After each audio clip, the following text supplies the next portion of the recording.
Ladies and gentlemen, welcome on in to the PSP Podcast, featuring your friendly host, Percussive173, where PSP stands for Perk Spreads Positivity, where we educate. The 3 E's, right? You can educate, you can entertain, or you can be empathetic. Have you encountered any gender-related obstacles or biases while building your career in content creation? I would say the cyber stalking.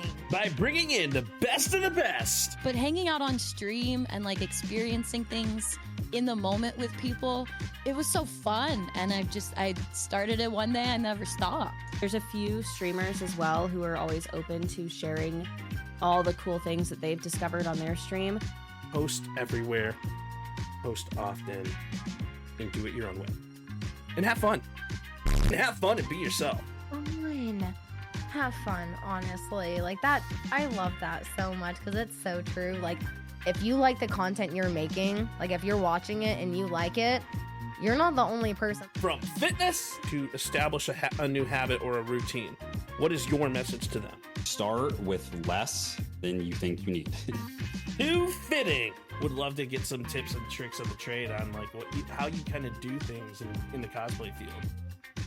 Yeah, I'd love to go into that, especially because like I've done a little bit of everything, right? So I've made some costumes, I've bought some costumes, I have my friends' old costumes, I've commissioned costumes, I like craft all kinds of things, but also I wear things. Like there's a whole smorgasbord of I do a little bit of everything when it comes to cosplay. To VTubing and animation, this is something that I may want to get into.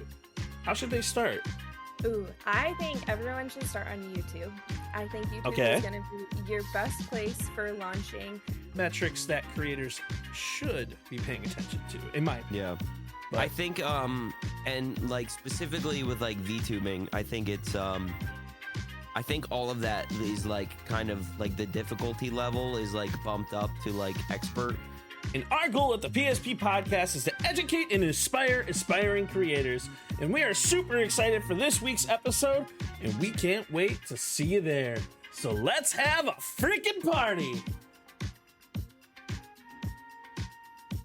Ladies and gentlemen, welcome on into the PSP Podcast, where I'm your friendly host, Percussive173, and where PSP stands for Perk Spreads Positivity.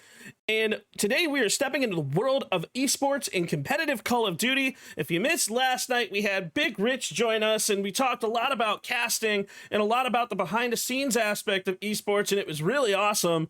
But today I have a really incredible special guest where he leads by example, and he's a dedicated streamer, the driving force behind the team Rain Above. And if you don't know who Rain is, you should definitely check them out. They're really awesome. He's constantly putting his hard work in building a competitive community that thrives both on and off the sticks. So from late night grind sessions, leading to his squads into tournaments, this is proof of what it means to be passionate, to be positive, to be disciplined, and committed to growth in the esports world. So, ladies and gentlemen, I would love to welcome in KingTalent from Rain Above. How are we doing today? Hi, I'm doing fantastic. I hope you're having a fantastic Sunday, my friend. Absolutely. I'm doing really well today. I'm really excited because it's postseason, pretty much postseason baseball. And my Guardians, That's man, woo, they're putting in some work. Listen. Being an Atlanta fan, it's a blessing and a curse. I'm rooting for Atlanta today, right now. Like if the Braves could pull this one off, man, that would bring the Guardians to literally be even with the Tigers when they start coming to Cleveland. And I cannot be more excited. But so for everybody who doesn't know you, why don't we tell a little bit about yourself? Who is KingTalent and what got you into competitive Call of Duty? Also, my name's KingTalent. I'm actually 27. I'm a little old, as some people say. I'm unk status from what everyone said. I actually started gaming when I was 5 years old, literally on a Xbox 360 and a Game Boy and a GameCube, PlayStation 2. Got my first Call of Duty, and I was playing COD 4 online. Had no idea what I was doing. I was just told to shoot people in game and just have fun with it, and literally fell in love with the FPS aspect. And then finally, actually, one of my friends who lived 5 minutes from me he was about 2 years older than me. He's like, yo, let's get into like GBs. And I was like, what is GB? What does that even stand for? Like game battles, MLG. It was the full circuit. And I'm not gonna lie, I was kind of poo-poo at COD when I was like, in that age. I was like, going triple negative. And then finally my whole like world got circled around. I started playing Black Ops 1 competitively. I was winning like $50, $100, and then finally went to MLG, Anam High, and what's the other one? Columbus, yeah. And won. I think we got second place out of, I don't know, 30 teams there, I think, and we both won $500. And at that age, I thought I was king of the world, literally king of the world. And so finally, me and him, we made a team together. Played in Challengers all the way till I played in Challengers all the way to Vanguard. After that, kind of low-key retired, kind of got a little older, couldn't keep up with the younger generations that were playing 12 hours to my 3 hours. And now I run like you said, I run Reign Above with one of the other owners, actually 2 of the other owners. And we've had competitive teams from Apex, Valorant, let's see what else, Counter-Strike, COD. It's fun. And now we haven't really announced, can't really say anything on the podcast, but we have something coming up in the COD community that maybe me and Rilo are making a little return. The old heads are coming out to play. That's all I got to say. Oh, so they're coming out of retirement. Yeah, had to make the old joke, because being an old head in Call of Duty, Right? No, as I say, me and them's coming out of retirement, so we're coming for our money.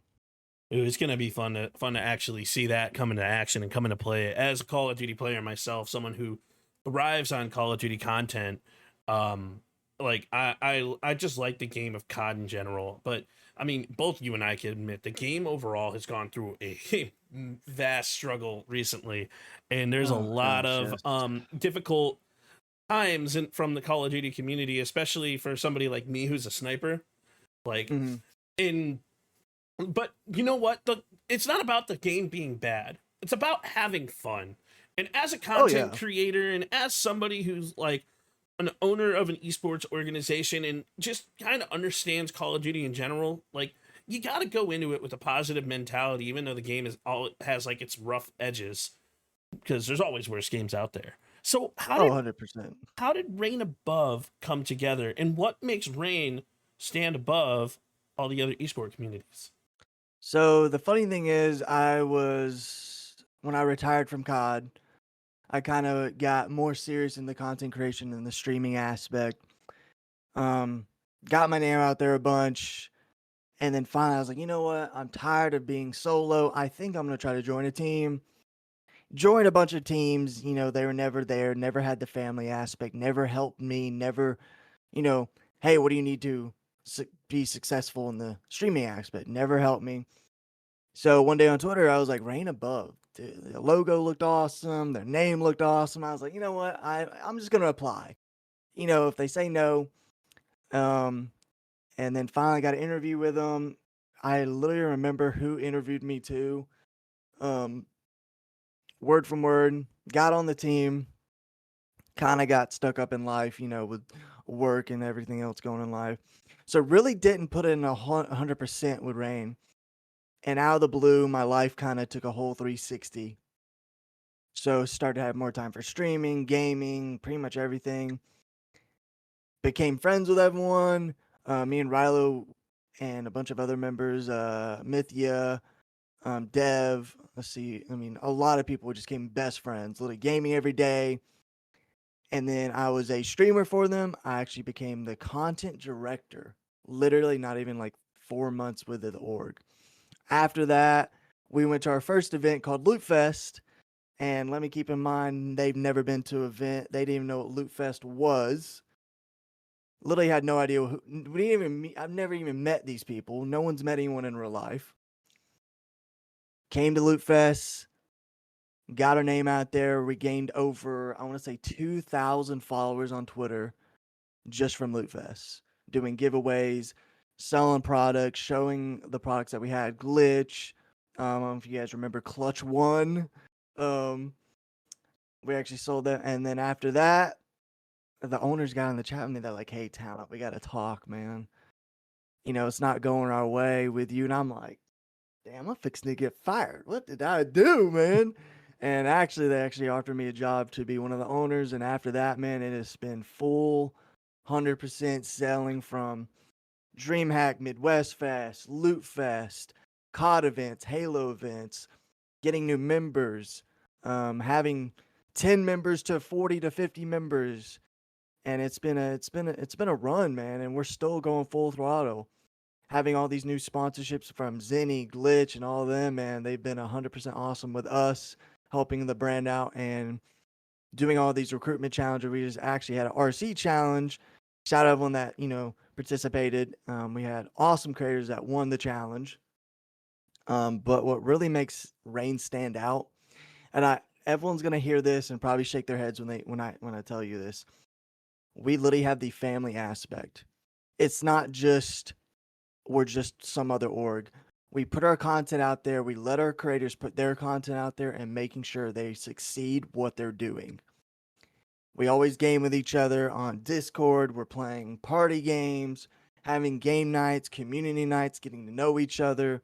And the most important part, when we go to these events, we're staying in an Airbnb together to make sure we get to know each other. We have that family aspect. It's not just, oh yeah, I know him. Oh, I know her. It's literally that brother and sister family feel. Like we're in this together and making sure our creators are taken care of in the space and outside the space. And that's such an important part in any type of group organizational setting, is having that family aspect. And a lot of people kind of have that, let that fly under the table. And like, there's a lot of different organizations and in like esports, like orgs out there. And like, that's a really awesome thing that you guys have, that like you create that like family setting, because that's so important, like to allow a team to just thrive off of that. So not to go like super deep into like an org setting, but what do you guys look for as far as talent if someone is interested in joining an org?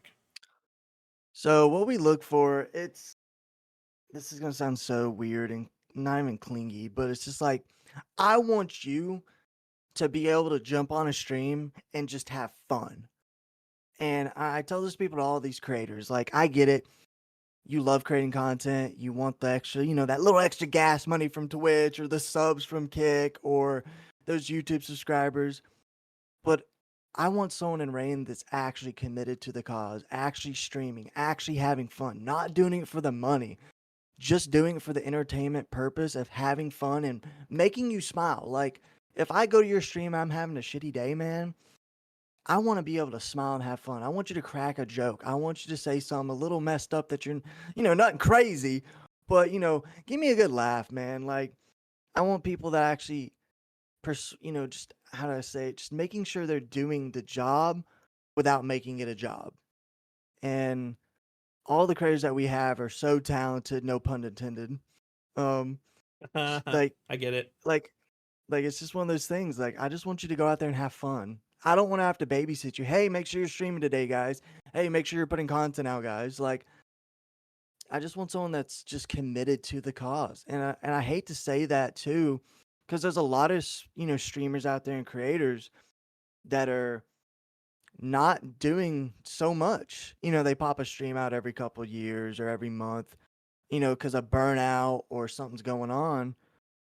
But it's all about having fun in this atmosphere. If you're not having fun with it, you're never going to succeed. No matter your views, no matter your followers, just have fun with it. 100% agree. And like having fun, you'll hear, you guys, if you've seen any of my podcasts in the past, having fun is a critical part, especially as an aspiring creator. And in doing so, like, you gotta create the time for yourself as a content creator to be able to put that content out there. It's why whenever you hear me talk about content, I always say, have fun, be yourself, and focus on your time management and your schedule. Like, I even run a bookings link for my podcast so I could plan for certain things. Granted, one of the funniest things and one of the biggest mishaps, I think, Talent, I actually told you about this in DMs, but it's like, I had 3 podcasts this weekend, and I meant to actually close off some of the bookings for the podcast, but to kind of space it out because I don't like to overwork myself for it, because there's a lot of things behind the scene that you guys don't see in regards to podcasting, and not just podcasting, but content creation too, because we're our own audio engineers, we're our own producers, we're our own setup, and it takes a long time to like put the product that you guys are seeing together. Not making excuses, but I forgot to close the schedule, and I got put into 3 podcasts in 3 days, and I love that. I love putting out the content, but then it gets to, all right, well, now I have to be super organized with my time, because now I have to edit all this content down. I want to post everything. I want to make everybody look good, and also continue with my gaming channel, and then starting with the new channel, which I'm going to announce probably Tuesday or Thursday that I'm going to be starting with some of the new games that are coming out, which is more variety stricken. So with this podcast focusing on new creators, if you're a new creator who hasn't even hit the live button yet, what's your advice to them? What do you think they should focus on? So my advice, I actually had a good friend of mine who actually streamed before me, funny guy, and he was that type of person where he could just go live and just crack a joke and you'd be pissing your pants. I would never understand how someone could be that funny.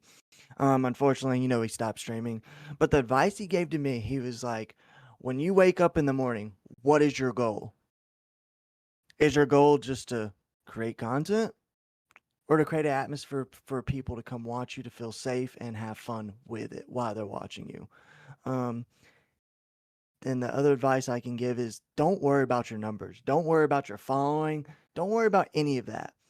Don't worry about the content.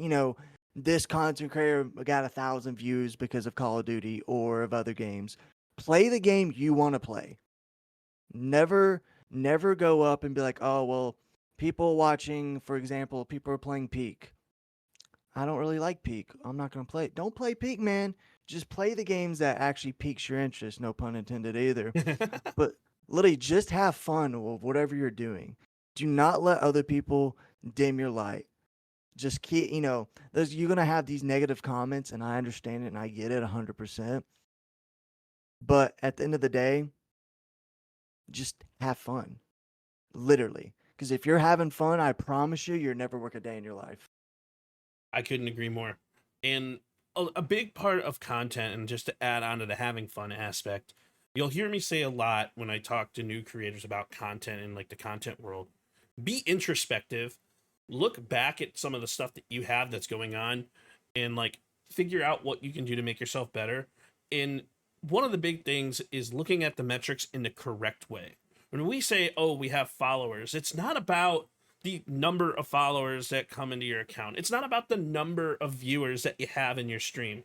However, it is about when that viewer count drops. That's where you want to look back at the VOD and be like, all right, so what did I do? What did I say? What happened? How can I make it like that to improve my stream for next time? So maybe like I don't say what I said, or I go about it a different way, or I have certain things. And as a podcaster, like, because I focus on the podcast more than I even do my main content, because dude, I have a huge passion for just running a podcast in general. But literally looking back and being introspective, that's 95% of what streaming really is. Learning what you can do to make your content better, learning what you can do to continuously have engagement, and just have fun. Because if you're not having fun, people are going to see it.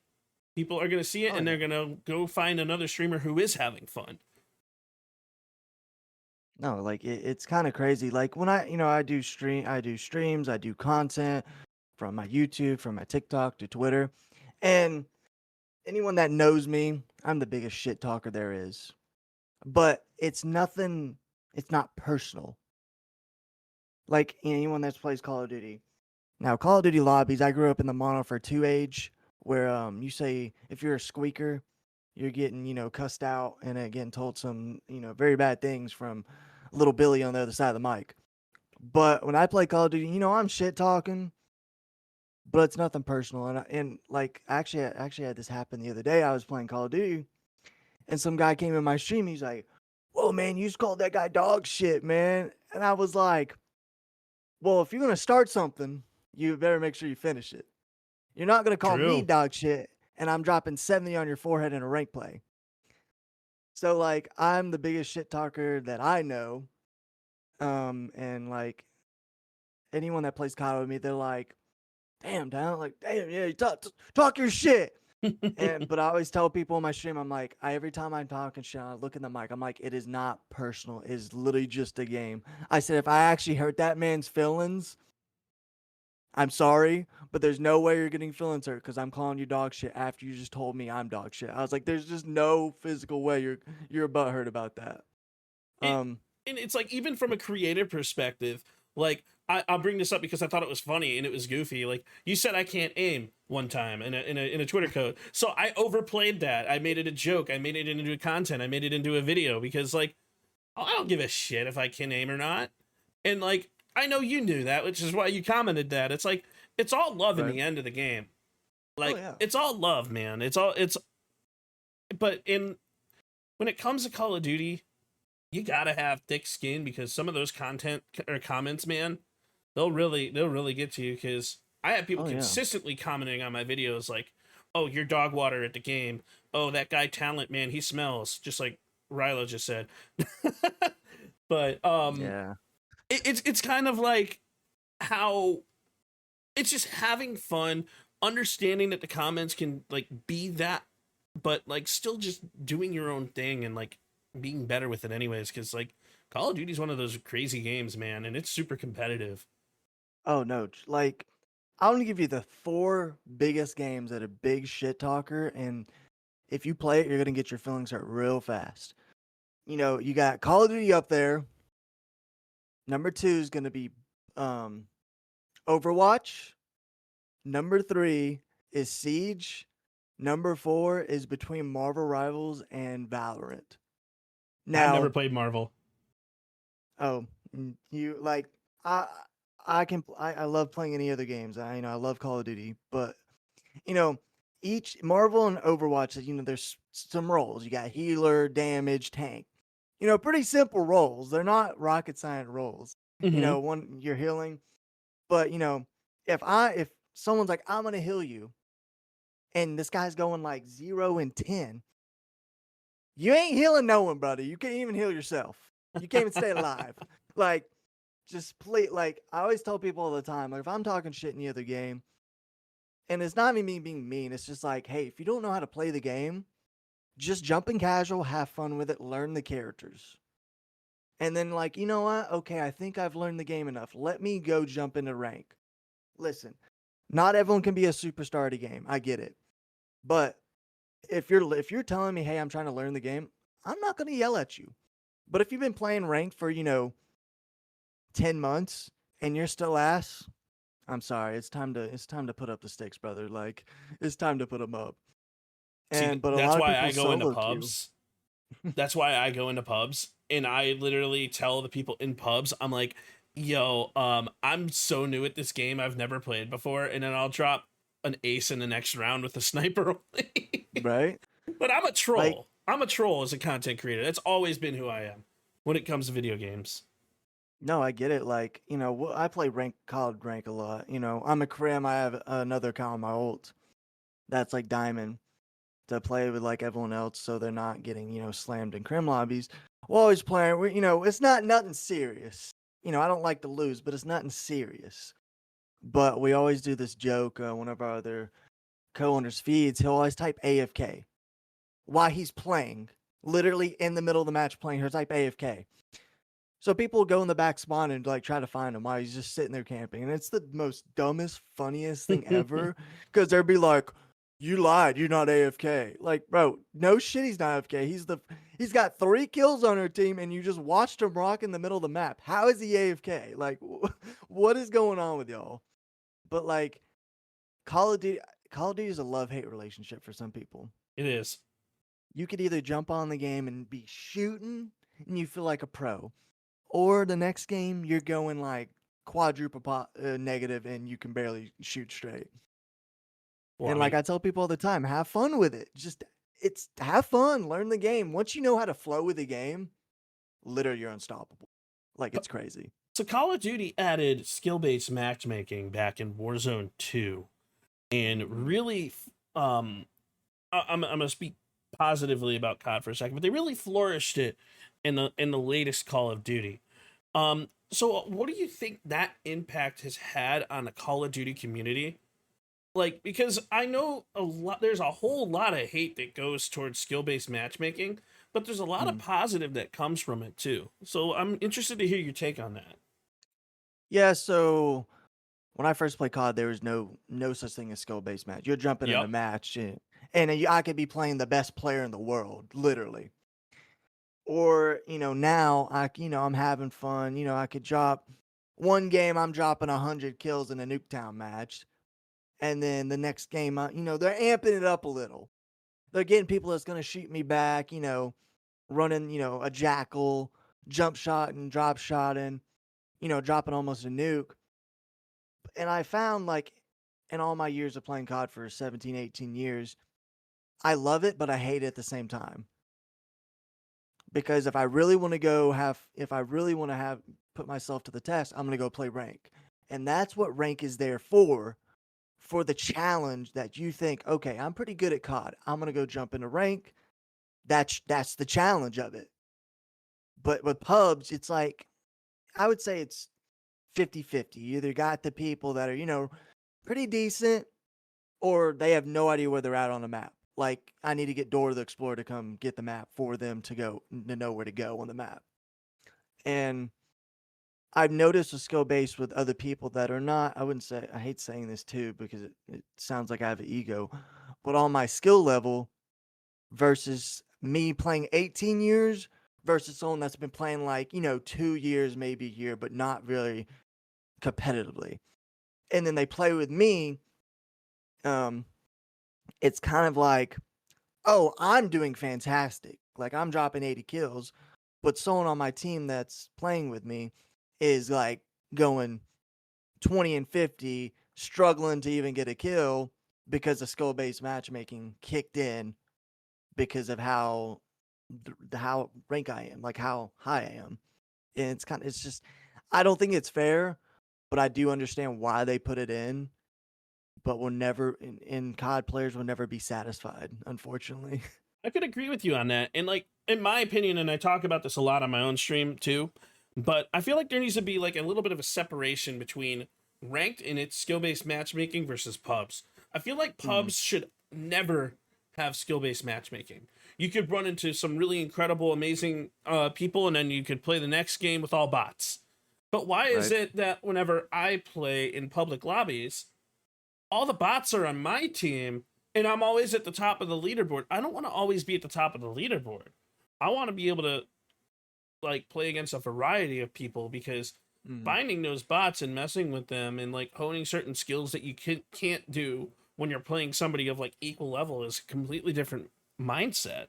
So I feel pubs should be that safe place where you can play anybody and anyone, no matter what it is. You can play someone on day 1 versus someone on day 20,000. And ranked should be that place where you play people of equal and or better caliber. No, I totally agree on that. And it's so funny, like man, it's so hard to explain it because, again, it's me trying to say I have an ego, but I don't. Like, like for example, my girlfriend, she's been playing COD. She's great. She's good at it. And then let's say Rilo comes play with us. So we're on a decent skill level. And then out of the blue, she's not doing too hot because maybe, for example, the enemy team's a little higher skill gap, or we're in a diamond lobby and but then the next match out of the blue, she's over here dropping 3 pieces in a rank lobby. And I'm like, what the hell? Dropping 3 pieces of grenades. And then she has almost 200 minutes into time. And it's so funny to see like the skill gap of when you go to play rank into pubs. Like, it's so like I wouldn't say it's almost night and day, but if I go on my Crim account, it is a night and day from my alt account to my Crim account. True. And it's crazy because, you know, I wouldn't say Crim's the best rank in the world, but it's up there. Not, I wouldn't say, I would say almost 60% of players maybe got Crim, maybe that's, being a little too nice, but still, it's a big night and day difference of just having fun trying to go from pubs. Just let's say I want to snipe to get camos. Right. And then out of the blue, you're getting drop shot across the map with a pistol, and you're like, yo, what's going on here? Like, and you got someone that's already, the game just started, and the guy's already 10-0. And you're like, well, brother, I'm just trying to get my headshots, man. Like, like, please leave me alone. And I would say this Call of Duty is a little more, I would say a little more mean about like getting like the skill-based matchmaking. I feel like this Call of Duty has really toned it up a little more. Even from Modern Warfare 3 to Modern Warfare 2, it really wasn't that bad. You have a few games, but this Call of Duty Black Ops 6, I feel like I'm in the ringer some days. Like it, and I hate to be like I don't want to say shitty player, but not experienced player, and you're getting in 0.30 KD, and you're like, you're not having fun. I know you're not. Call of Duty, just stop. Just take skill-based matchmaking out. Have fun. Let's go back to the roots, please. I couldn't agree more. And unfortunately, Black Ops 7 is going to be the exact opposite of that. They've already came out and said, they're like, yeah, we're going to ramp up skill-based matchmaking even more. We're going to tone down the AI moderation, but we're going to actually like go a lot harder on it. We don't want people saying any type of curse word anymore in Call of Duty. And like they're already planning on going above and overboard, and I've heard that they're trying to go in the opposite direction. But less said about COD. We all have our opinions on that crazy game. Let's talk a little bit about esports and team leadership, because Call of Duty is that competitive thing, and it gets so competitive that we created esports leagues on it. So what do you think makes a successful esports team both in and out of the game? Yeah, that's a fantastic question. So from my experience playing on teams and actually coaching teams before in my life and actually owning a team, it's the passion, literally. I cannot break this down enough. You have to have passion for what you play. If you do not have the passion, you will not succeed in the esports atmosphere. From being from a coach, from having players that, don't do what they don't listen, they don't do what they're told. They kind of just do it because, oh, I'm good. No, man. You got to have this passion. You got to have discipline. You have to understand it's just like going on the NFL field and playing football. You're here to win. I'm paying you to go out there and win. As an owner, my biggest flag I have for my players is I'm not going to yell at you, but all I ask you to do if you do join the team and actually play competitive for the team, have the passion, have the understanding of like taking criticism very well. Hey, you did this play wrong. Hey, you kind of should have waited for the team. Hey, we should have rotated at this time. Hey, when you're watching VOD, don't just watch VOD. Watch how the other enemy team plays, how they approach this situation on where you're sitting at.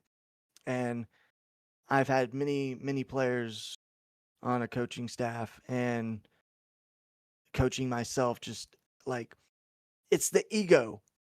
And everyone has an ego. And if you're telling you no one has an ego, you're delusional. I hate to say that, because we all have a small ego, and no matter what it is. Like, for example, I know you're very techie. Mm-hmm. And you're that guy, you're like, hey, there's something wrong with the PC. Don't worry, I got it. I already know. And they didn't even turn it on. So you're like, oh, I just turned it on, But like, having an ego can make and break a COD team or any esports team in the world. Like, it's kind of crazy how everyone's like, oh, don't have an ego. But when you have 4 people on a COD team and their egos are clashing, you're not winning at all, unfortunately. And it takes a lot of guts to understand, like, hey, why are we not winning? Oh, maybe because we're not trusting each other. Like, my players trust each other.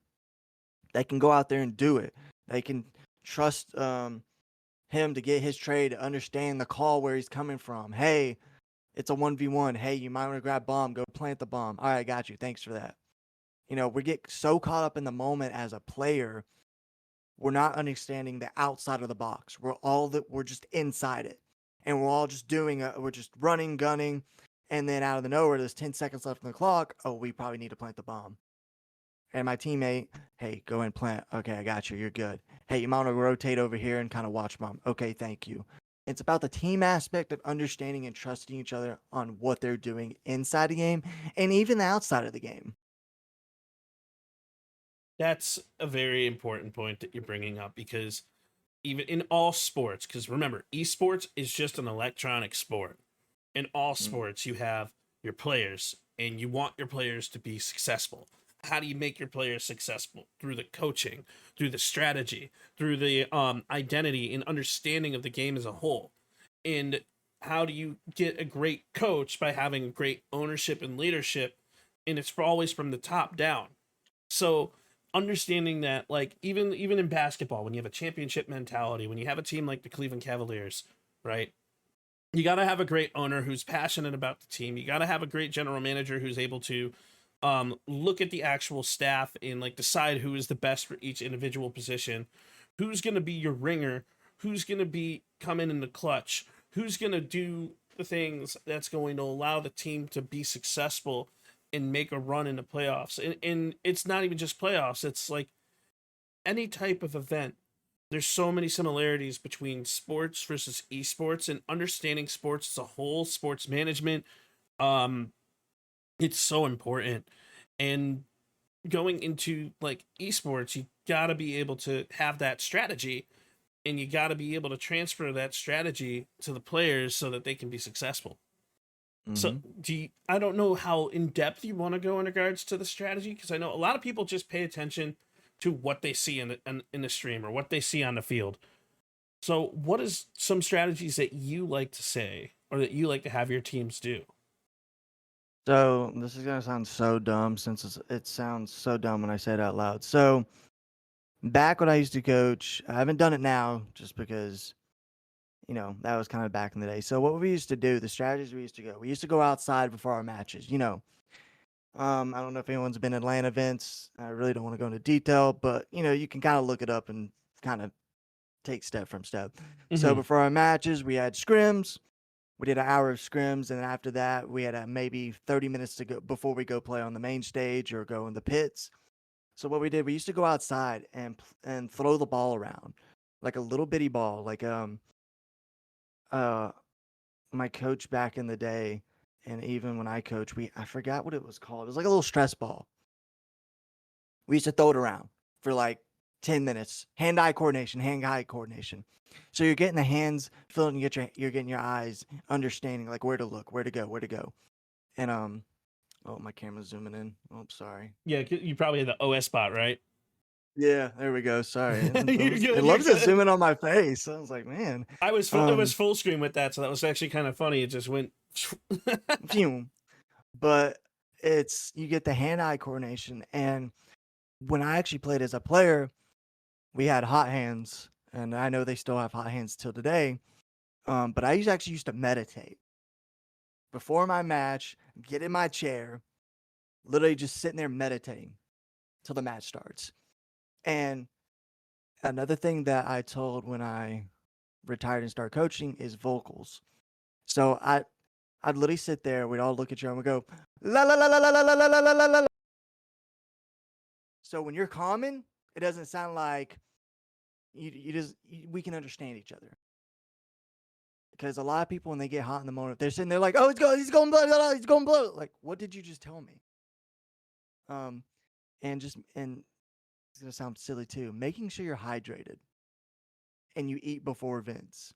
I'm not saying eat a full course meal, but get your belly full, get some water in you, get a Gatorade, get those electrolytes going.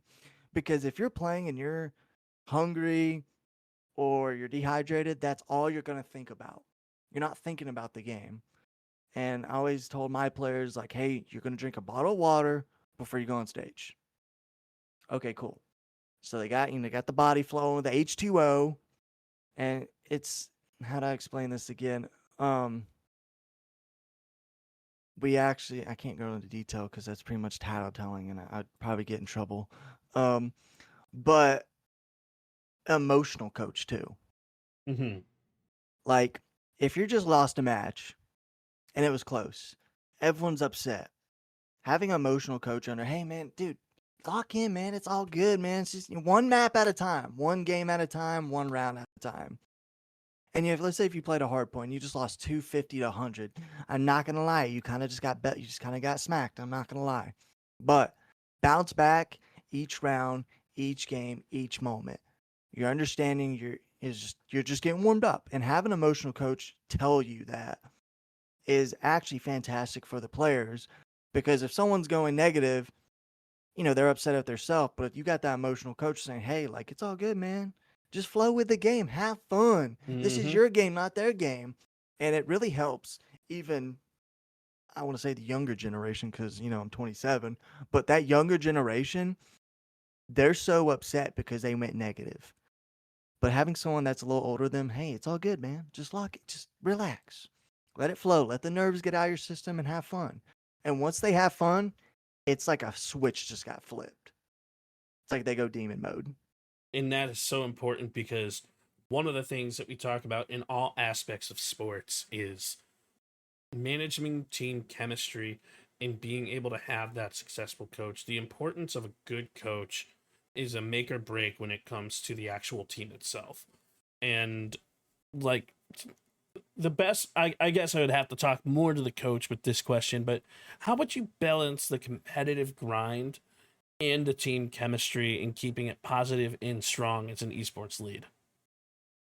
So as doing that, we're playing Call of Duty for a certain amount of hours a day. I love to do experiments as like, yo, let's go play Halo or another game. We're not playing it competitive. We're not, just going jumping on for fun. And building that chemistry with my players, even as a coach or a player, building the chemistry of trust and laughing and having fun with each other.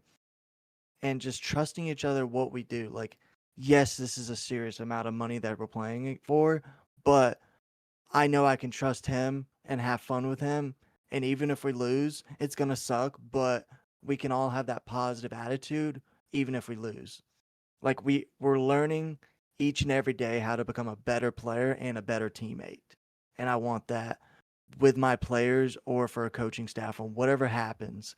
I want them to understand you're learning from each and every day, from no matter if you're losing to winning or just sitting there having fun explaining stuff to people. And that comes with a huge understanding of the game itself. And like I say, it goes back to like when you understand coaching, you understand the strategy that needs to happen and what's going to work best with your specific players on your team. And like, it's so important to have that, and like to be able to balance that chemistry and balance that gameplay, to turn to someone and be like, yo, guys, he's pushing B. Maybe we rotate a little bit harder on the B side and do one person on A just to make sure they're not going to pull a fast one on us to cover the flank, so that we can make sure that we get the bomb planted on B and take like 3 people out. Or maybe making the hard heavy decision saying, all right, cool, we're just going to give up on B and then we're going to surround A, so we put them into a bait and switch so they know that when they push A, they're not going to be able to get to A. It's understanding the game and understanding the vibes, and understanding that is so important.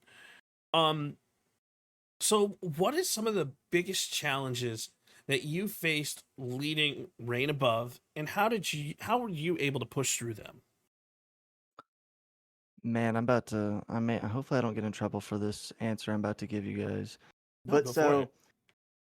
literally any esports, I've been in it for a long time, and I've been in a few teams actually. I've led a few teams, and I think the main issue with, I want to say, any org, and it's gonna sound so stupid, and it's probably gonna bite me in the ass, but it's the funding, man. Like, I hate saying this, money is the root of all evil. And it sucks saying that because everything costs money. So, you know, we have amazing sponsorships that Reign Above, help us out. They send us money for our sponsorships from brand deals and this and that. But there's some times where, I had to dig in my money to buy some jerseys because number one, we may not had funding or we didn't have enough funding to make sure. And my job as an owner is to make sure my creators and my esports teams are taken care of. So if you go to an event and you don't have jerseys, you're going to feel kind of, I wouldn't say, you're going to kind of feel like a piece of shit because you're like, man, like, they don't care about me. They didn't send me a jersey to go rep the team with the sponsorships. Or like, as an esports owner and understanding is to keep, it's money sucks, I get it. But like, I'm not saying, I'm dropping $200. I'm dropping almost $1,000 on some stuff, from jerseys to Airbnbs to food to Ubers. And people don't understand that. Like, everyone's like, oh, they're an owner. They just own the org. No. No. Like, it is all about making sure you guys are taken care of. And in esports, a lot of these teams in the pro league can't even host events. Like, for example, I'm Atlanta FaZe fan. Shout out them. They went to, Vegas FaZe, so they're going to Vegas. But from 2020, that's when COVID hit, they hosted one event in Atlanta. And it's been, 5 years, and they've never hosted another event. And you know why? They got the money. It's FaZe. But they don't have the right amount of money to buy out a venue, buy out this, buy out this, buy out this. And I get it. Like, all these other big teams like 100 Thieves, Optic, Cloud9, I'm pretty sure there's other ones out there. Or even the ones, oh my goodness, the Falcons. Falcons video. They got money. I mean, EWC was, holding it in there and it was looking crazy. But when I tell people, they're like, I want to start my own team. Okay. First of all, have a foundation to go off. You have that foundation, and then you don't need that much money. But for some of my players that kind of, the top 250 in the world, top 500, they know they're good. They know they can go on a pro team. It's just going to take them a hot minute to get to it. But as long as they have that foundation of the team that supports them, respects them, and will always be and cheer them on no matter if they win or lose, and they have a little bit funding from and a lot of these people don't ask for much, and I respect that. We sent our CS team to Tennessee. It didn't go as planned, but in the end, they had free jerseys, free Airbnb, free Ubers. I don't know if it's free food. I forgot. But, we got top 6 in the event, I think.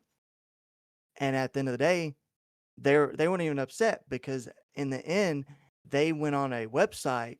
All of our team went on a website. And this is probably the biggest website for like pros to see who you are. So they're happy about that. It sucks to lose, but as long as you're learning and there's progress to be made in each event, it's a win in everyone's book. One of the most incredible things when it comes to any type of sporting events is learning how to bounce back from losing. And as a Cleveland sports fan, I have a lot of experience watching my teams lose. I have seen my teams go 0-16 in football. I have seen my team have the worst record in baseball. I've seen my team have the worst record in basketball. And then they drafted someone named LeBron James and ended up winning a championship in 2016.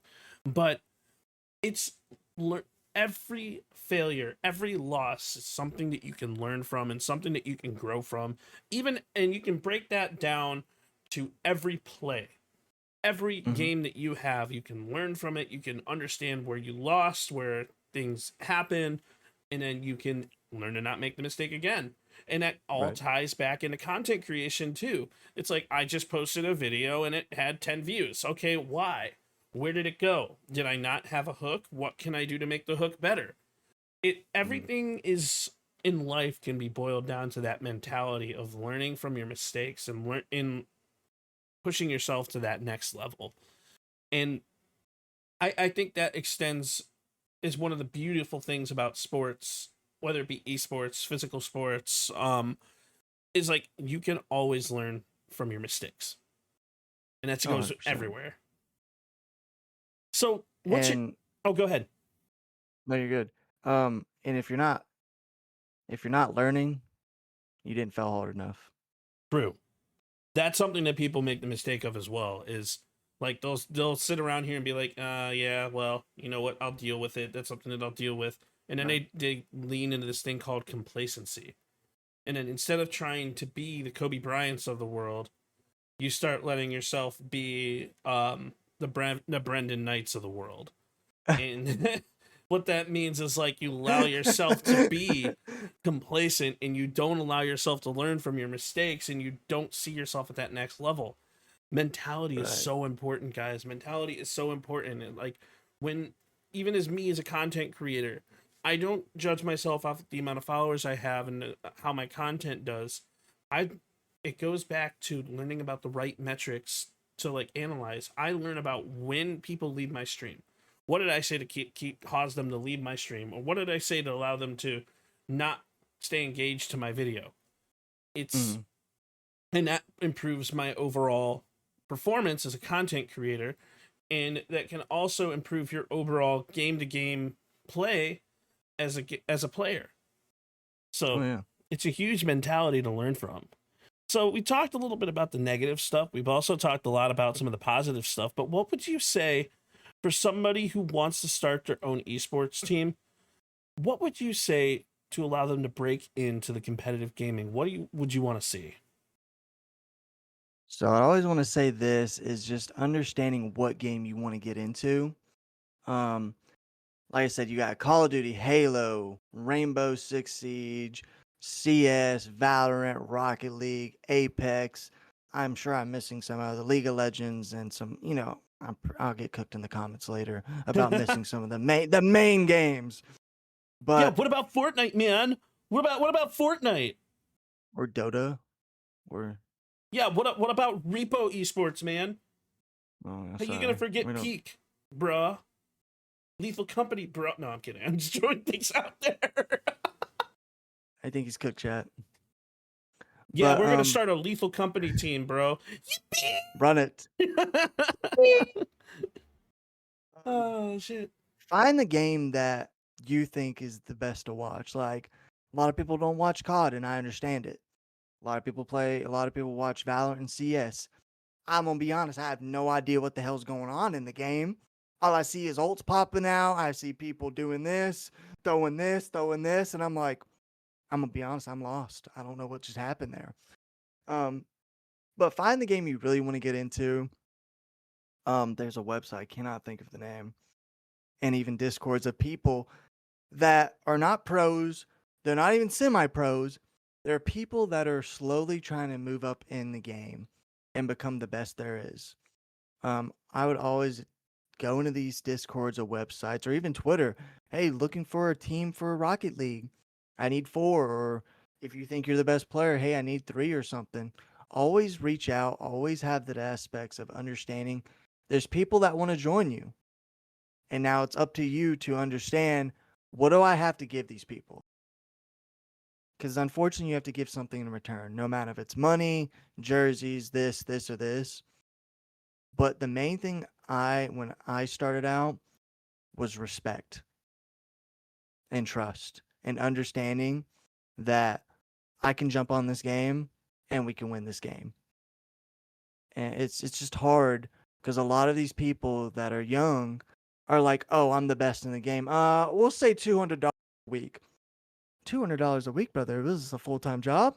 Hold on. Let's take a step back. Like, how about I give you a nickel, and then we get jerseys made? No, that's not good enough. I'm not going to join your team. And honestly, that might not be the person for you. Just keep going out there and finding someone that you vibe with and understand. Like, hey, man, This is the game. This is what I expect out of you. Can you apply the pressure and win? Yes. All right, there you go. You just got your team. Do you know any friends or know any other people? I know about 3 other people that I trust and play with. There you go. You got a full squad. Let's run it up then. And that's just kind of the basics, man. It's kind of putting pieces together and finding the right puzzle pieces to make things work. And like, I don't know anything about making a team. I probably wouldn't be able to make a good COD team. Putting together a basketball team, baseball team, football team, whole different story. I have a ton of experience in doing stuff like that from a coaching perspective and from a baseball sports management analyzation perspective, but my history is not super important because we're not talking about sports. We're talking about esports in a way. So it's like competitive gaming is one of those things that just breaks the barriers and from normal gaming to just having fun in a completely different style. So, I see that with what you guys do with Reign Above and kind of how Sam manages Rally too. So, what is the vision for Reign Above in the next year or two? What do you guys see with Reign Above? What do you guys do to keep everything moving? Right. No, that's actually a fantastic question. And it's actually a very hard question, too, because as an owner, my job is to make sure the team is, staying afloat. We're good on this, we're good on that.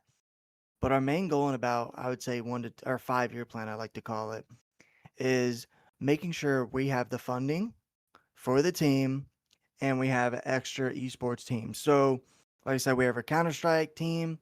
We actually have 2 Counter-Strike teams, I wouldn't say they're pro, but I would say semi-pro team, and then academy team, and then a Val team. And the next year, I cannot say this because I will actually get in trouble. Rilo will actually cook me. But our main goal is to get back into Call of Duty, get back in the challenger scene, and make a name for ourselves and a staple for ourselves. So, Call of Duty's not going anywhere. Valorant's not going anywhere. Counter-Strike's not going anywhere. And, maybe I'm kind of dabbling, a Halo team, maybe a Rocket League team. I can't say much, a little doing a dabble.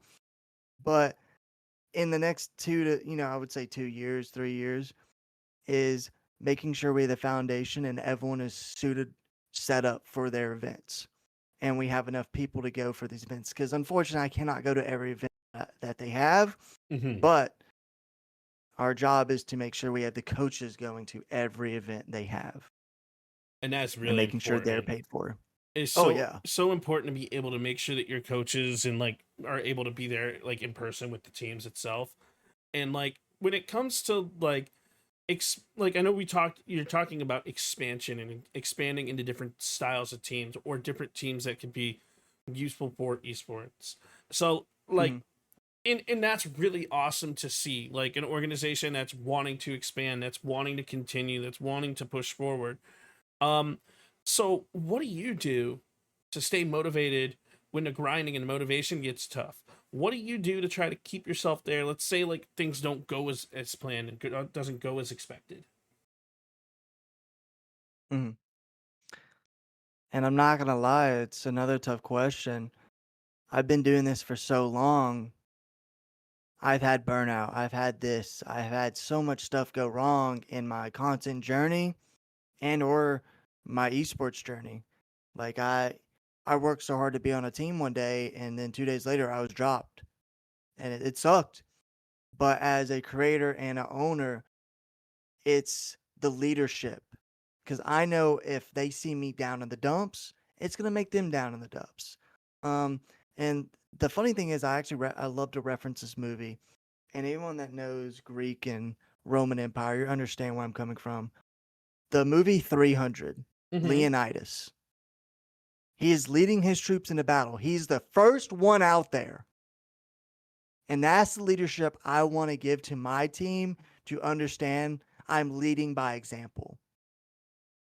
And we actually have this not motivational thing, but if someone, I always type in the Discord, I always type in our chat, hey guys, if you guys having a bad day, please let me know if something's going wrong, if you need help in anything. Do not be scared to reach out. And if your mental health, I know mental health is a big issue in the gaming space. Yes. I've seen it for years and years. I always tell everyone on my team, if there's something you need to talk about, please do not hesitate to DM me, no matter if it's 4 in the morning, because my job is to take care of my team. And if I'm not doing that, then I'm being a shitty leader. And my main goal, and even Rilo's, she feeds as a co-owner, is taking care of our creators, our esports team, and making sure everyone is happy. And unfortunately, sometimes you can't make everyone happy. Get it? But if I can put a smile on your face, I did something right today. And even going into content creation, that's just my goal as well. It's like, doesn't matter what my numbers are to me. I'm in a completely different mentality, different level of where I want to be and what I want to do and how I want to hold myself. It's if I have the ability to make you smile, that's what I care about. I don't do content for money. I never have and I never will. No. I could monetize it if I want to, but I mean, I don't want to because I'm making money in different facets and different avenues, and we don't have to talk about my finances. But as a content creator, my goal is to make you happy, make you smile, and like kind of put you in a position where you can kind of see my day-to-day life and how I play games and like kind of what I want to do. And it's allowing you to be there, allowing me to make you smile. I know the podcast is a completely different level of perk where like I'm more on the serious front, but like I'll go into Call of Duty, I'll banter with the people, and I'll just have like some of the biggest fun. And it's like sports, esports, like everyone is competitive. When it gets down and dirty to it, you got to have that competitive mentality and keep yourself out there and put yourself in that mindset. But when it goes into content, being that trash talker and just having fun and doing it in a fun way, that's such a big thing. So, who's your biggest trash talker on your team? It's not you. You're not allowed to say you. You're not allowed to say you. I was about to say, the next biggest trash talker, I want to say almost Riley.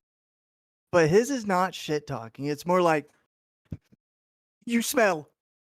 I'm like, brother, what are we doing? Say something like, your dog shit. Like, say something funny. And he'd be like, man, I bet your grass is tall. You need to mow it. And I'm like, Rilo, what are we doing, man? And there's another guy, Feeds can talk a little shit too. I'll give it to him. And I would say my girlfriend can talk shit too.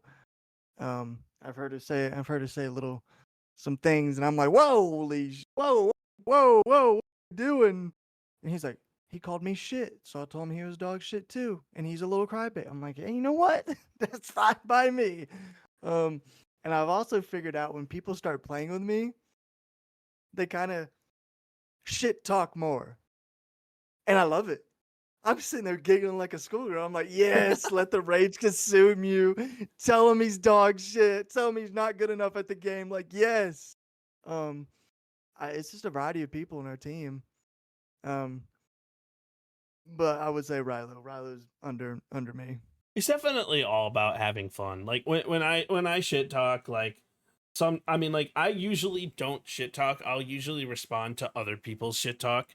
So like someone will be like, yeah, you're like bottom of the leaderboard or something, and I'm not actually bottom of the leaderboard, and I'm like, oh yeah, I just came in the middle of the game. What's that make you?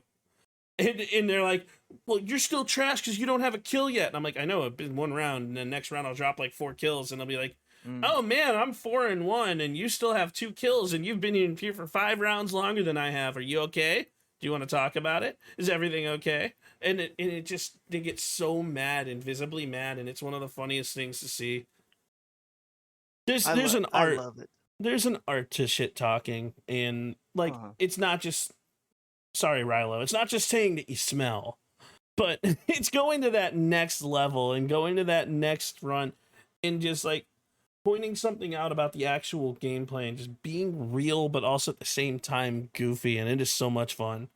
So it's fun. Like back in the day, shit talking would go a little far. Yes, it would. Like way, way, way far. Any old COD heads, like you're in like the like old Black someone's Hop telling ones. me they're gonna come see my mother, and I'm like, oh, okay, well, tell her she's a nice lady if you knock on the door, right? And I'm like sitting there like, it's a little weird. I don't want you coming to my house, but I get the shit talking.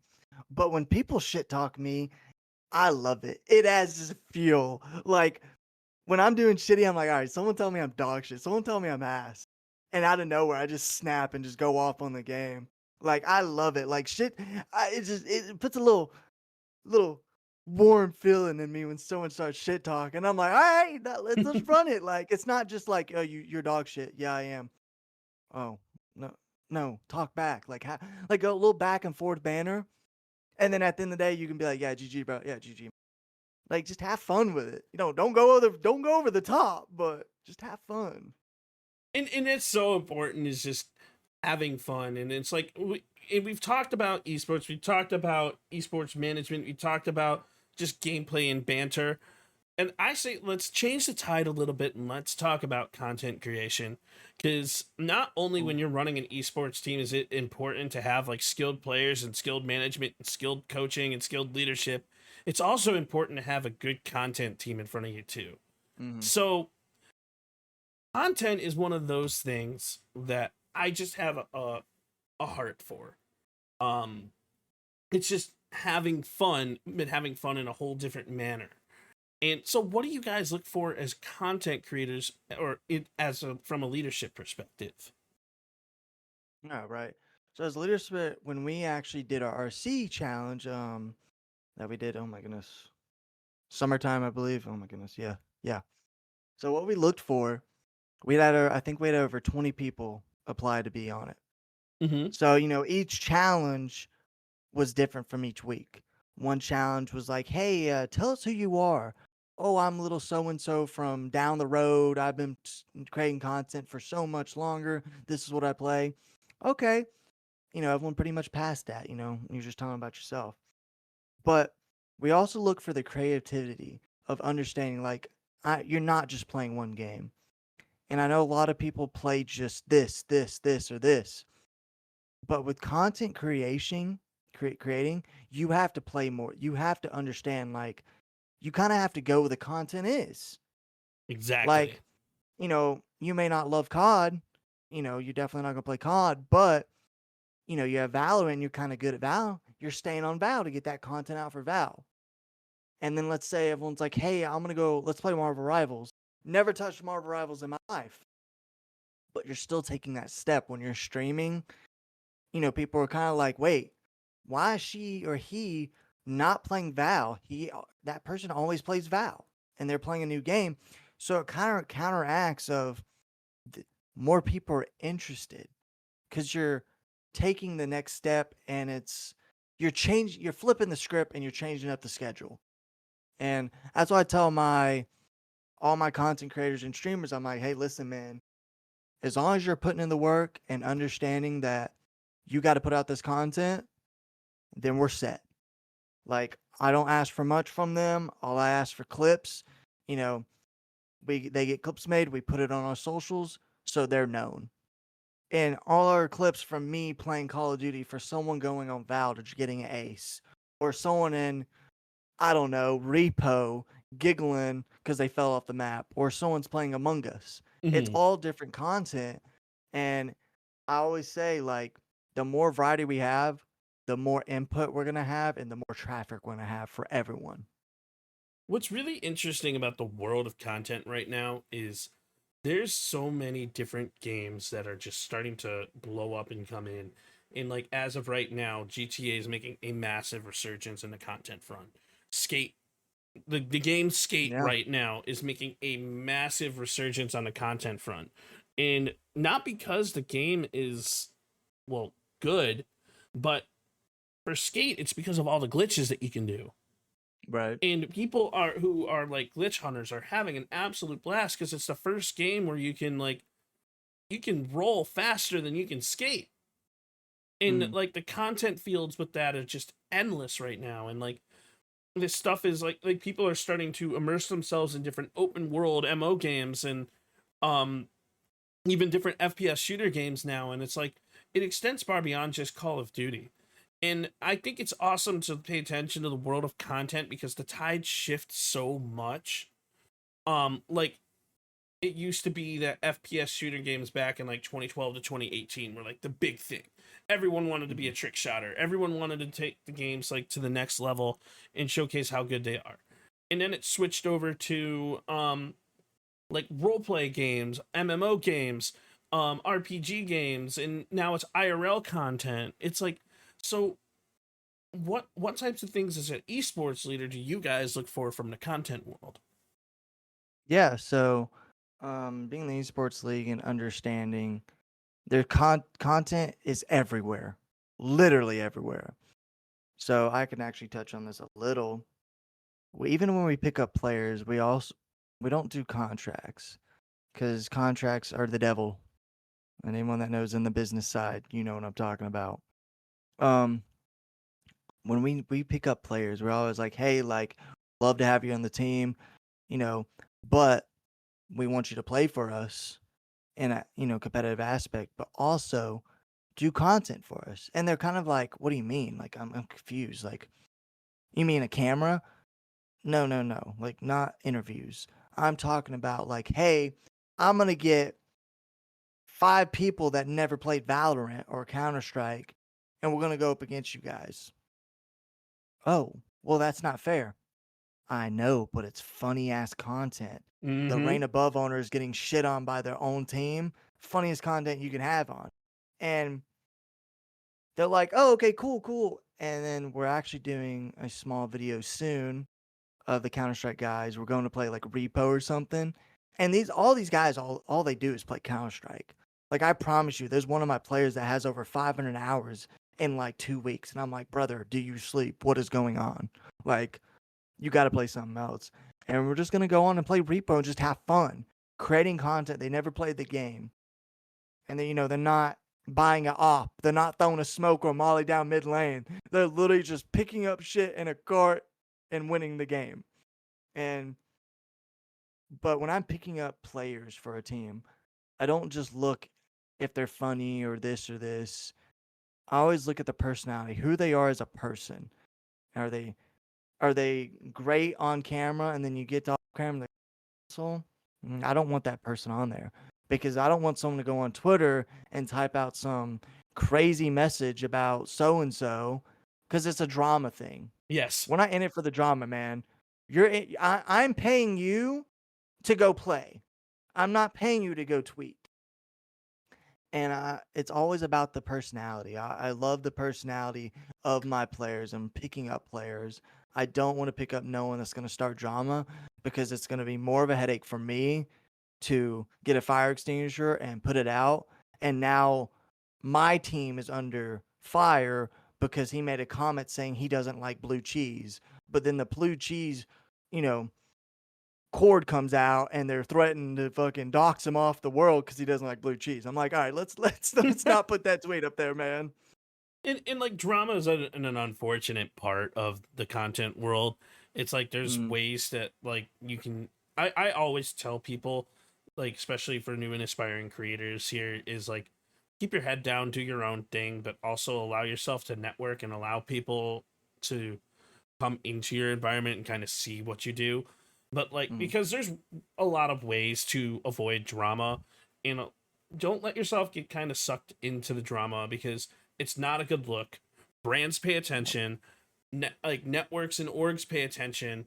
So just keep your head down, do your own work, make your own content, stay in your lane, but also have fun while you're doing it. And that's just so important. It's crazy. Like, I can actually shout out, or people that know these people, Sergeant Jackson, BB Jess, Miss Savage, all those big kit creators and even Twitch creators, man. You know, you see they're in small drama, but they still are true to themselves. I could watch them on stream and I can meet them at events and they're still 100% true. Exactly. Like I remember I got in a game with Sergeant Jackson one day, beginning of Black Ops 6. He had a full-on group, and it was just me and like a few of my friends. And he's like, "Oh, what's up, man?" Like, he knew who I was. He's like, "Yo, shit on you." And I'm like, whoa. Okay. All right. Okay. And that game, man, I absolutely went nutty. I dropped over 80 kills in a hardpoint match. And he's like, all right, man, my bad. I didn't mean to shit talk. GG's, brother. And then got to play with him, joined Discord, had fun with him, and met him at events. And he was like, yo, next time I see you, I'll buy you a beer. Though you saw him at the previous event, bought him a beer. And we sat there and talked and chatted for a few minutes and just had fun. Like the same personality I'm seeing online. They're not fake. They're 100%. It's the same with BBJS and Miss Savage. They're 100% of who they are online and in person. They're fantastic people and fantastic creators. I honestly could not agree more, because like seeing some of the people that go through certain aspects and certain avenues and like still being the same in person as they are, it's such a genuine trait. And it's like, us content creators, we may not talk about the drama, but we see it. We all see it.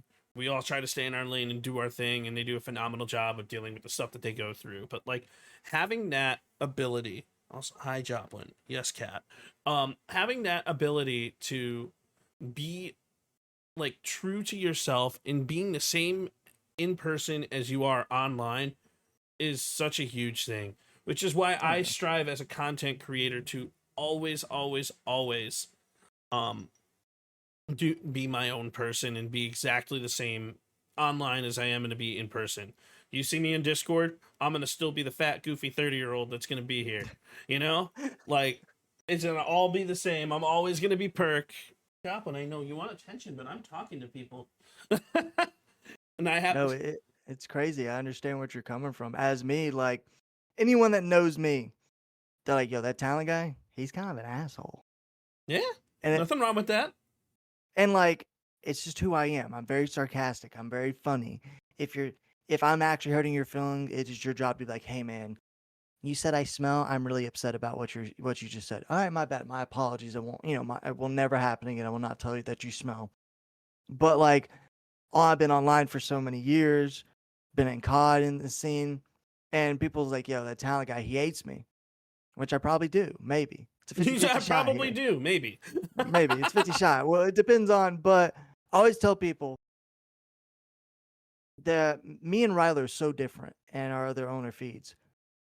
People go to Rilo for personal issues because he's going to sit there and talk to them. I'm still going to talk to you, but I also am going to be like, I'm going to be kind of an asshole and be like, well, what's going on? Like, why are you like, and we're the yin yang is what we're called.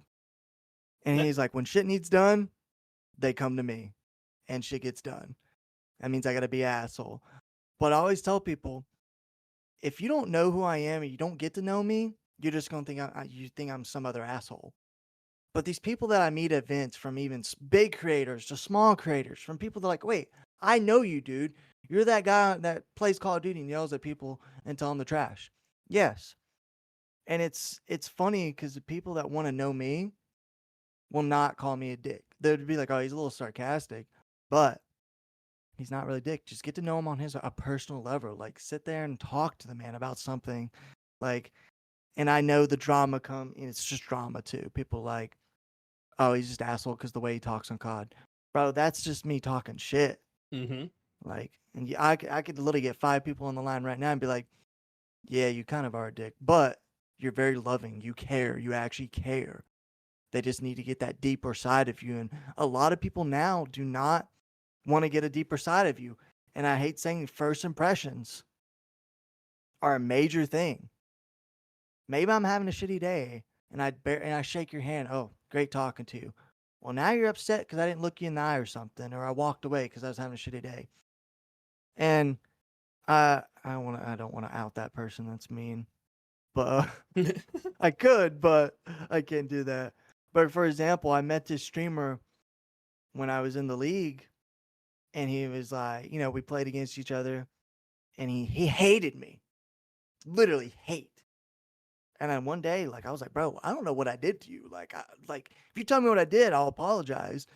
And he was like, I just, you're just an asshole, man, the way you are, blah, blah. And so literally we sat down and had a beer. I bought him a beer we sat there for 2 hours, just chatting it up, eating shit. And he looked at me, he's like, I'm so sorry to misjudge you. I'm so glad I got to sit down and got to know the real you.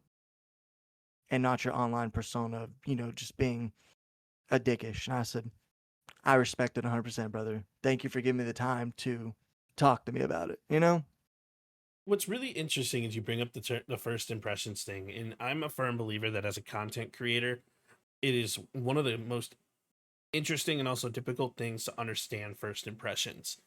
Like, when you're a smaller creator or a newer creator or a budding creator, you have a very difficult task.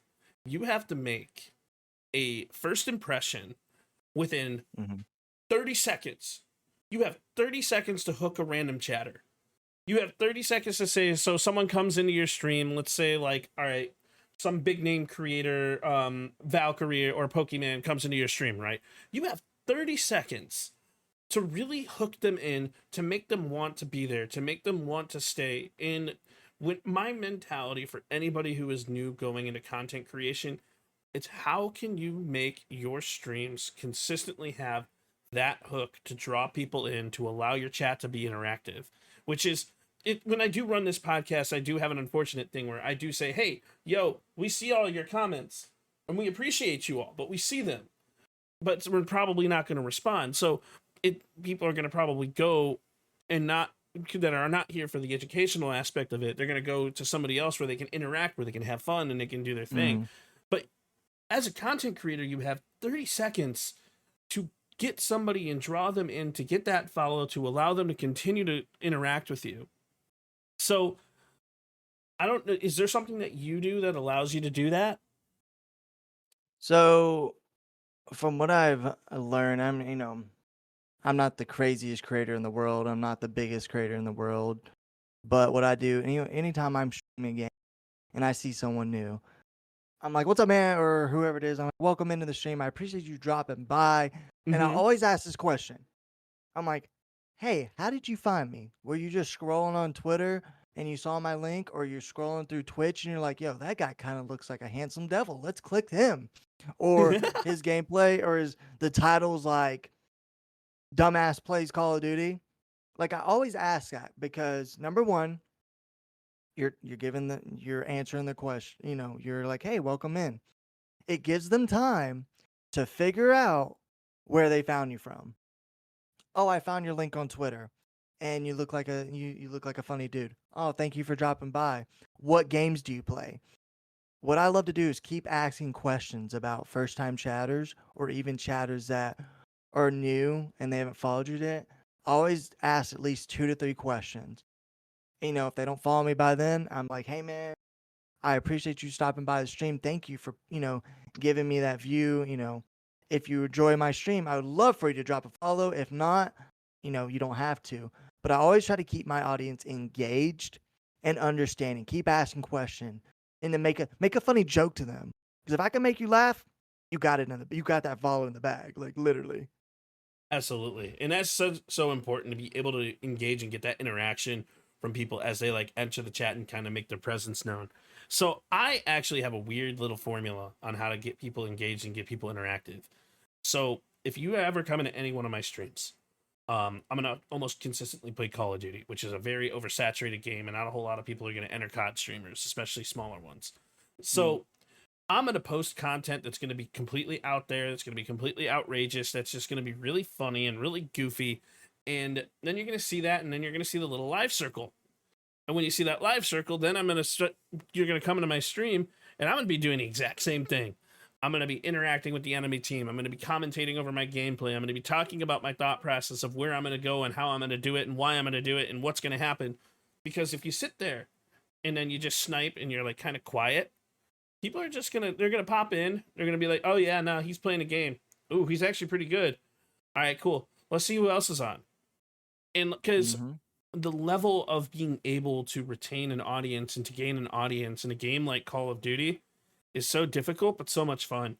And you got to have that formula where you have people consistently engage in the content world. And that's a whole different level of understanding, like kind of how to play the game, and is playing the games that you're comfortable with. So that's my 100%. Trick of the trade. That's awesome, actually. I love like picking the brain of people, anyone that's big or small, like understanding how they get their audience to stay, or that first time chatter, or like getting that raid. Hey, I'm gonna go raid so and so. They may not even care, but at least you're doing it justice. Hey, I'm putting my new time chatters somewhere. Oh, my friend's stream. Let me go in her stream or his stream. And hey, let me just put the train on them. Show them that, hey, I'm also funny, but I also have a friend that's also 10 times funnier than me and a little more goofier than me. It's always putting the aspect of the support of other big creators and small creators in this atmosphere. Absolutely. And one of my highlights, I would say, is like when I got rated by Timmy Toucans a while back. Oh, nice. And Timmy is a phenomenal content creator. His content is kind of everything that I kind of he's a big inspiration on the content style that I do. Him, Dr. Chubbs, Facebook Cracked, Whoa, like those The Only Shady, Bad Bear Gamer, like those core creators, those core 7, like those are people that I watch a lot of their content of, and that's a lot of the style of content that I mimic my style of content on. So I was able to get rated by Timmy and retain 30% of the audience. I consider that a massive W, because getting rated by someone, that's awesome. That's cool. It's fun. Oh, yeah. They're sharing your community, and it's like one of the biggest honors from creator to creator to be able to allow somebody to accept their community like that. However, being able to accept and retain that audience, that's a whole other level of work that you gotta work on. It's so difficult. Like, I always put this in perspective as understanding. So if I go play Call of Duty and I'm going, and there's Nate Shot streaming, Nick Merckx, you got all these big boys streaming, no respect. I'm not getting nothing. I'll have my like maybe 5 viewers, 10 viewers at the bottom of the shit barrel. No one's gonna look down and go click my link, which it sucks, but it's just how it works. So I actually got rated out by oh my goodness, who was it? Attach. Okay. COD Pro. I got rated out by Attach one day, and it was back in, what was it? Modern Warfare 3. Yeah, Modern Warfare 3. Just playing rank, solo queuing, sitting there, music jamming out, having fun. I'm at my 4 viewers because it's early in the morning or something. And my sound cues weren't working for some odd reason. So I'm sitting there playing. I look back, and I went from 4 to 130 people. And I'm like, what? This gotta be a glitch. And I guess the raid glitched out or something. And it finally came in like a couple of minutes later. And I'm sitting there like, holy shit, I just got raided by a COD Pro. Like, oh my goodness. He stayed chatting with me, and it's been a hot minute since I don't know how many, but I gained over almost 100 followers that day just from playing COD, chatting up, and talked to him about how the pros do it. And I was just doing me, man. I thanked him for doing that, but I was not begging for followers. I was not begging for subs. Like, it's all about when you get rated or this happens by big streamers, just understand they're still human. Even if you say thank you goes a long way. Yes. And people do not understand that. I've rated people. I've got rated. And when you raid people, go in, get the raid. Hey, raid, so-and-so raid party coming in, come in, blah, blah, blah. You're showing them that you care. If you raid someone and don't do anything, you just drop your stuff in there and leave, they're going to be like, oh, thanks, talent, for the raid. And I'm not there. And they're like, it's just like, I'm supporting you, but I want to be there. I want to see that smile on your face that you just got an extra 3 to 10 to 100 viewers and extra followers. It goes a long way from getting a raid and just 1 follower a day for someone. And I that's why I always make sure to communicate to anybody that raids into me. It's one of the biggest honors from creator to creator. I mean, sure, you can do like all the fancy stuff like, oh my God, thank you so much. Oh, it's so exciting and awesome. But I mean, like, there's a level beyond that. They're trusting you with their community to somebody to watch if they want to continue to watch Twitch. And they are suggesting you to their community. Yeah. So in that mentality, like being accepting of somebody who's rating you is such a huge thing. So the last question that I kind of want to ask, is this is geared towards newer content creators, aspiring creators, some people who may want to take the steps to get into an esports league, or maybe take the steps to go like that style of route of creation. What is your suggestion to those creators who are looking to get into esports? What do you want them to know? Oh man, that's a crazy question too. Yeah, it is. It's such a crazy question because I always tell these creators that want to get into esports that think they're, good at the game or understanding, like, oh, I might be a little decent. Listen, go on YouTube, whatever game you're playing, study. This isn't a test.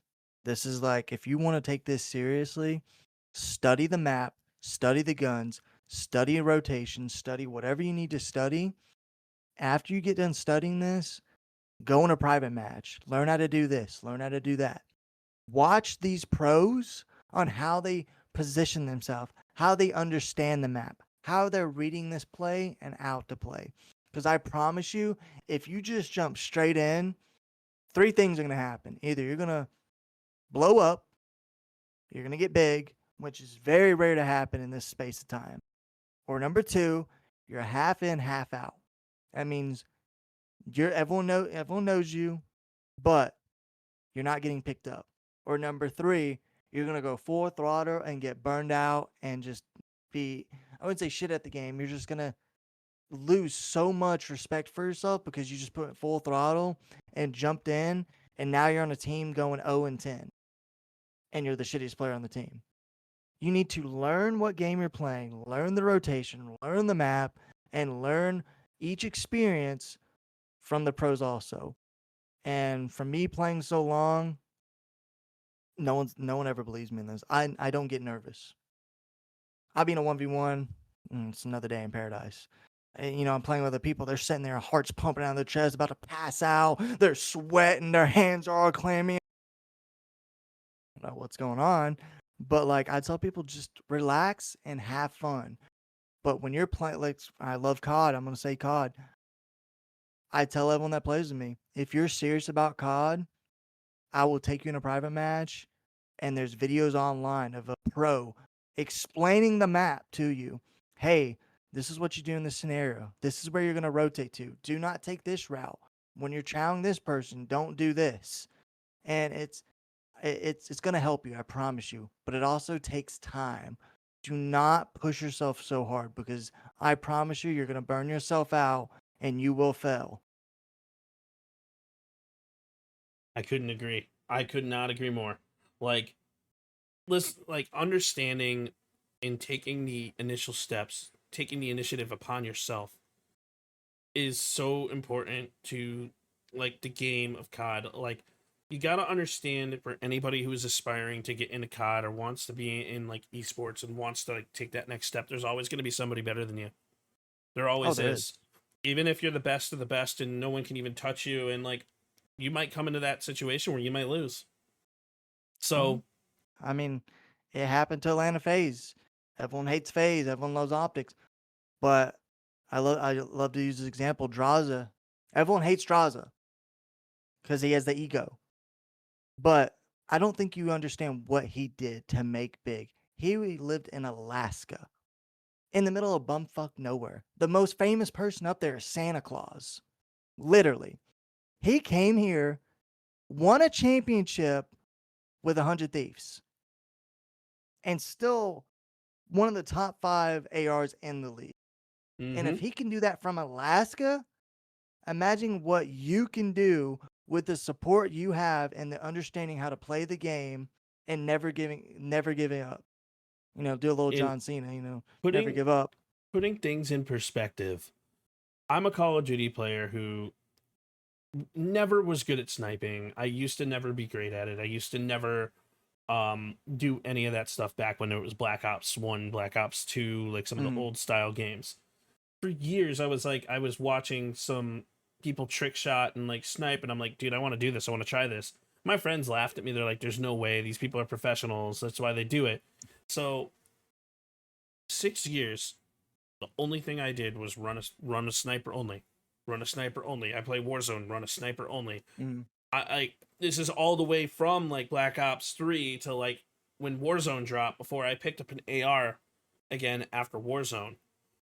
So 6 years of learning how to snipe, learning how to create, watching YouTube videos, learning things, practicing in private matches, practicing against bots, learning how to be good, and now I'm hitting clips like it's my day job. Even though it's not. Mhm. But like now I can literally close my eyes and snipe somebody across the map in Nuketown, and I can predict their spawn and figure out what Right. movement they're gonna do, and now it's just a sniper. It's like, oh well, you didn't go this way, so you're obviously over here. Oh no, now you're Mhm. dead because I predicted your rotation, and now I'm a hacker and getting reported and shadow banned in Call of Duty because you guys don't understand that someone just is smarter. So, but it's if you really want it, you want it. Train Oh, it. 100%. Like, I get told I'm a hacker probably 5 times a day on COD. Mm-hmm. And like, my girlfriend is literally was like, how is he hacking? He just knew I was there. Brother, I've been playing 17 years of Call of Duty. I promise you, I can spawn in and tell you where you're going to go before you even. Well, yeah, because you learn the maps and you learn the spawns and you learn how to flip spawns too. Yeah. It's a And whole like, different just, level. and like, learn, and like, I always tell people all the time when I played competitive, I'm not playing. I'm playing against me. Like, what would I do in this scenario? You're in a 1v1 scenario. What am I going to do? I got the bomb down. I got 20 seconds left. Am I going to play time? Am I going to run around and save my life? What am I going to do in this scenario? So I always think when I play against that other player, like, okay, they're not here. They're not there. Okay, they have to be in these other 2 locations. If they're not, then maybe I need to retire or something. But still, I always tell everyone, when you're playing against yourself. Exactly. It's a huge mental game. It's a huge learning. Like everything that you do, every gameplay that you do, you need to learn. In Warzone is completely different. You can't go from ranked multiplayer and then go into Warzone and expect to be good at Warzone. I actually had someone who was talking so much shit about Warzone with me before. I'm not going to say the name of the creator. And they're like, well, Warzone's just so easy. You just run around with AR. I'm like, okay, here, play around with me. I'll sit back. I'll let you lead it. And they don't know the map. They don't know the rotations. They don't know how the circles run. They ended up only dropping 2 kills. Luckily, they even got 2 kills. And then they died instantly twice and could never regain and could never reposition. And we never were able to get that, even though I dropped 40. So it's like, understand, like, there are different avenues, different aspects, different levels, different things. And you have to take the time to learn them. Mm-hmm. You do. If you want it, you're going to want it. And you're going to do what you exactly. can to want it. And that Like, is going to be a difference. Like, I can jump on multiplayer rank or casual and drop mounts amount of kills. I can go to Warzone. I'm not getting 60 kills. My average in Warzone's maybe 15 to 20 kills.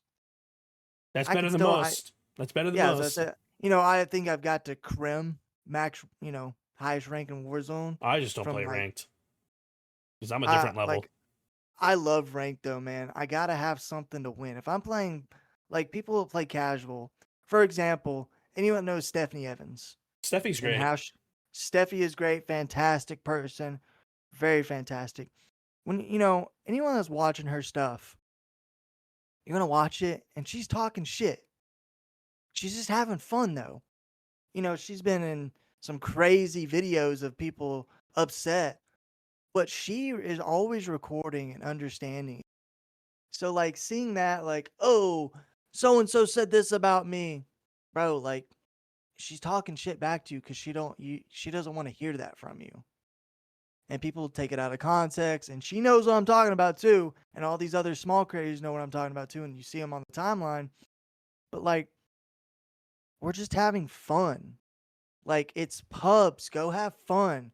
Let someone snipe. Let someone knife. You're not winning any. You're winning XP. And I like to bring this in rank because you get your SR. Then you have these people that are playing for imaginary money. Like, oh, it's 250. Congratulations, you won an imaginary $20 bill. Like, I get it. I understand it. But like, this is when you're playing any other ranked game, you're just like, SR's on the line, RP or something. It's just fun to get in a rank play and you have something to lose. You lose in casual. Well, you lost in casual. But seeing people get so butthurt because they lost a casual match and start crying and cussing you out, I'm like, bro, relax, man. It's casuals for a reason. It's literally why I run around in casuals with a sniper only, and sometimes like a stick, or like I'll only use a throwing net or I saw your axe. TikTok of you got an ace with a stick. Yeah, I got an ace with a stick. They're like, oh, nah, you're cheating, brother, and then you're just like, brother, no, it's sleeper agent. I'm like, and it's so funny. Like people don't know what a sleeper agent is. Like we were playing casual the other day, and there were 6 or 5 of us. Sorry, so we had a random on our team. He's in a 1v1 situation, literally. Mm-hmm. And out of the blue, there's 2 players on our team. There's a sleeper agent, and I'm like, brother, I don't know if you have your mic on, but he's gonna come behind you. I need you to look behind you. And he's like, nah, man.